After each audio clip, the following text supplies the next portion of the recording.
Hello friends, welcome back to another episode of Magic Mondays. Today we're looking at a deck that I have called Legends of the Fall, and the commander is Djeru and Hazoret. It's a legendary human god. As long as you have one or fewer cards in hand, this creature has vigilance and haste whenever it attacks. Look at the top 6 of your library.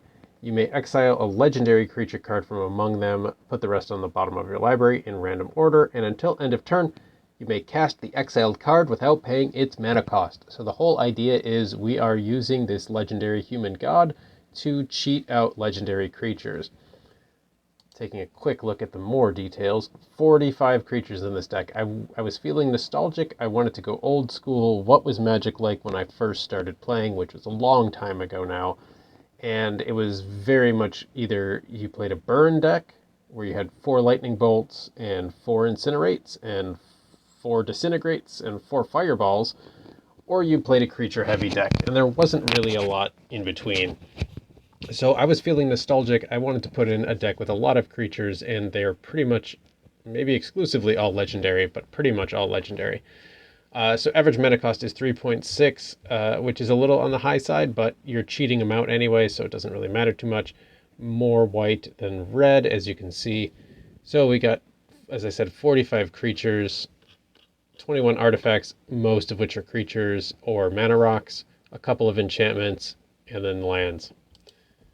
So in terms of the noteworthy creatures, and I tried to break it down, mana cost wise. So we've got a 1 mana, we've got a couple 2 mana, because I wanted to try to get some legendary creatures out, Captain Eberhart or Daxos, to try to get the hand size down, to try to make this first ability actually matter. It's not critical, but it's a nice touch when you could do it. So we got some treasure token creation here with Magda. We've got Mary for some card draw, some mana rocks, mana rocks, mana rocks. One interesting thing, and I'll get to it in a minute here, but artifact creatures are great in this deck for a very specific reason, and I'll show you, like I said, in just a second. So it's just a bunch of legendary creatures. If they're a legendary creature, they had a pretty good chance of making the cut. Even Heliod, and you guys know how I feel about Heliod. We even put Lulu in there, which, believe it or not, is actually a pretty useful card. We got the Selfless Paladin, we've got the God of the Worthy, we've got more mana rocks and creatures that are basically mana rocks, Burnished Heart and Bronze Walrus. I did put in some monuments, including Hazoret's monument, because that felt, relevant. To make red and white creature spells cost less to cast. I did put in the Planeteer here, just to kind of mix it up a bit. I don't know. It was legendary, and I thought that would be fun to put in here randomly.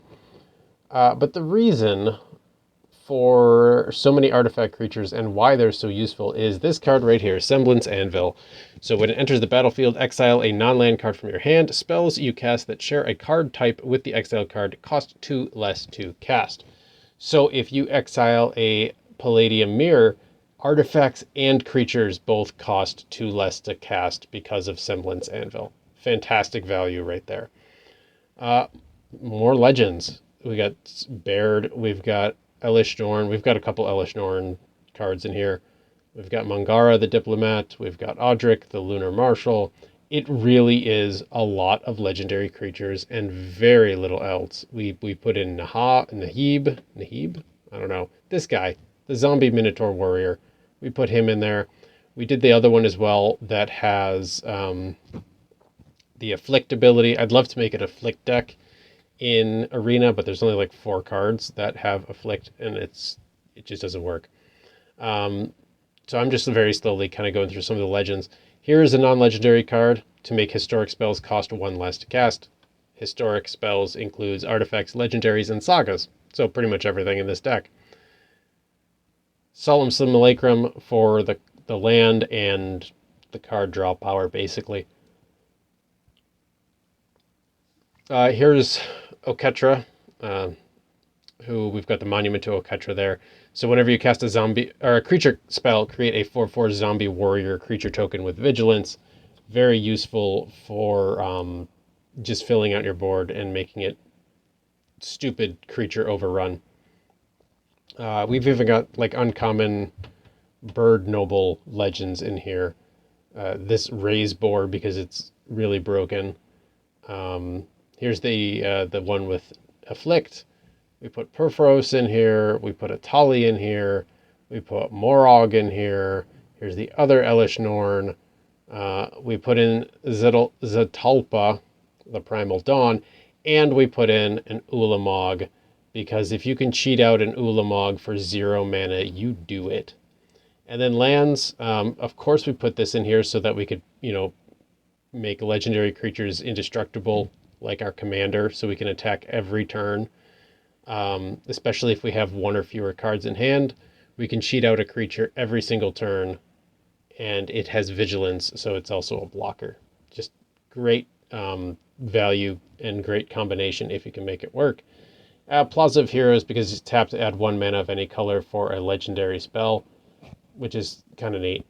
And then some dual colored lands here, and that's it. That's the whole deck. It's just a bunch of legendary creatures and mana rocks. It's very nostalgic to me, and I think we should get to some games. But before we do, let me just remind you, if you enjoy this video, please like, comment, subscribe, all the stuff. You know the drill. And as well, please take care of yourselves and each other, and thanks for watching.